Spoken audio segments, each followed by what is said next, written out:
Bonjour à tous, soyez les bienvenus sur Soul Food. Aujourd'hui, on s'arrête pour la dernière fois dans Matthieu chapitre 2, verset 11. On est en train d'examiner les cadeaux que les rois mages ont apportés à Jésus-Christ. Et il y en a trois, et aujourd'hui on est au troisième cadeau. Donc le premier cadeau qu'ils ont offert, c'était de l'or. Je vous remets tout en mémoire un peu. C'était de l'or parce que à l'époque, on offrait de l'or qu'au roi. Et à travers ce cadeau, ils reconnaissaient Jésus comme un roi. Le deuxième cadeau, c'était de l'encens. Et l'encens, c'était offert que dans les offrandes aux dieux. Et donc, à travers ce cadeau, il reconnaissait Jésus comme Dieu. Il était 100% homme, mais il était aussi 100% Dieu. Et donc, Jésus est Dieu. Et on voit ce troisième cadeau. Et là, je vais vous lire le verset pour vous le remettre en mémoire. Ils entrèrent dans la maison, virent l'enfant avec Marie, sa mère, et tombant à genoux, ils lui rendirent hommage. Puis ils ouvrirent leur coffret et lui offrirent en cadeau de l'or, de l'encens et de la myrrhe. Et on s'arrête sur ce dernier cadeau, la myrrhe. Pourquoi ils ont offert de la myrrhe? Alors c'est quoi déjà la myrrhe? La myrrhe, il faut savoir que c'est une espèce de résine tirée de l'arbre en Arabie. En fait, ils faisaient des entailles sur les écorces et puis en fait, il en découlait une sève, une sorte de sève, puisqu'en fait, ça faisait une résine et ça a un parfum très fort. Et ça permet aussi d'être utilisé d'antiseptique. Et à l'époque, ils utilisaient la myrrhe comme parfum, donc les riches, hein, souvent, c'était pas n'importe qui avait ça, c'était vraiment ça c'est des beaux cadeaux hein, qu'ils ont offert, c'est pas n'importe quoi. Hein. Et donc, c'est un parfum qui était offert généralement entre riches, et aussi un parfum qui était utilisé pour les embaumements lors de l'enterrement. C'est-à-dire que le cadavre, quand il était embaumé, ils en mettaient aussi sur le cadavre pour qu'il sente bon, pour pouvoir accueillir la famille et le mettre en tombe. Et donc, on voit cette signification qui est très importante pour Jésus. Parce que cette signification, c'est que ils offraient de la myrrhe, mais derrière cette signification, c'est que Jésus allait énormément souffrir et mourir. Jésus, c'est vrai que souvent on en profite à la période de Noël de dire oui, un enfant est né. Mais le but de cet enfant, pourquoi Jésus est-il venu sur cette terre? Pourquoi s'est-il élevé comme un faible homme, comme un bébé? Aujourd'hui, on le voit comme un bébé à travers ce Noël. Mais uniquement parce que son but était de mourir sur cette croix. Et la myrrhe, le dernier cadeau, nous le rappelle très bien. Cette myrrhe sera utilisée même pour son moment à Jésus-Christ lorsqu'il sera mis au tombeau. On voit que Jésus avait un but, c'était de venir dans ce monde, mais pour mourir pour ce monde, pour sauver l'humanité.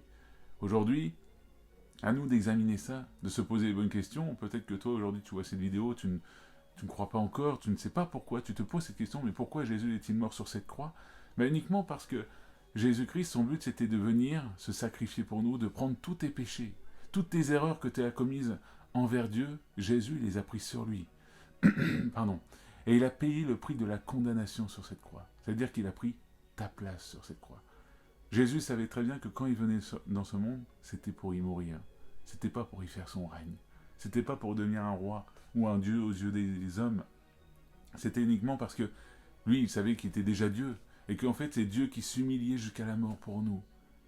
Donc Jésus est venu sur terre uniquement pour te sauver. Et c'était le but ultime. Voilà donc la dernière signification du dernier cadeau des rois mages qu'ils ont apporté à Marie, à Joseph et à Jésus ce jour-là.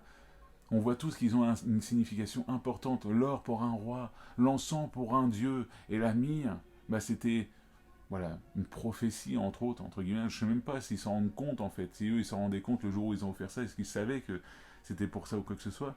Mais on voit que la myrrhe, en fait, derrière tout ça, c'était aussi pour les souffrances que Jésus allait endurer et la mort qu'il allait endurer pour nous. Alors aujourd'hui, je pense qu'il est bon de se rappeler, de se dire, et je voudrais prendre un temps de prière avec vous tout de suite, de dire juste merci au Seigneur pour ce qu'il a fait pour nous. Seigneur, merci. Merci parce que oui, à travers ces cadeaux, on voit une chose, c'est que toi, déjà, toi qui es le roi des rois, le Dieu Tout-Puissant, tu t'es humilié pour venir sur cette terre. Tu t'es élevé comme un faible homme. Et on savait que tu savais une chose, c'est que tu venais sur cette terre pas pour faire ton royaume, pour partager, oui, ton royaume des cieux, mais tu n'étais pas venu là pour conquérir cette terre, tu étais venu là pour mourir pour nous, pour sauver l'humanité du péché. Et Seigneur, je ne peux que te dire merci à travers ça. Réaliser que toi, Jésus, tu es venu pour nous sauver. Et je te remercie parce que je sais que tu parles au cœur de la personne qui regarde cette vidéo. Tu sais comment lui parler, tu sais encore comment la conduire là où elle doit être. Alors je te remets cette personne qui la regarde. À toi toute la gloire. Merci Père de la bénir. Amen. Soyez bénis, j'espère que cette courte vidéo a pu vous faire du bien. Et je continuerai d'en faire tous les mercredis. Voilà. Sur ce, je vous souhaite une très bonne année 2022, parce que là, oui, ça y est, on commence à y arriver. Une très bonne année 2022, que Dieu vous conduise, qu'il vous fortifie durant cette nouvelle année qui s'ouvre devant vous. Marchez par la foi et non par la chair, non par la vue, mais marchez par la foi. Que Dieu vous bénisse en cette nouvelle année, qu'il puisse vous accorder toute la grâce pour vos vies. Soyez bénis.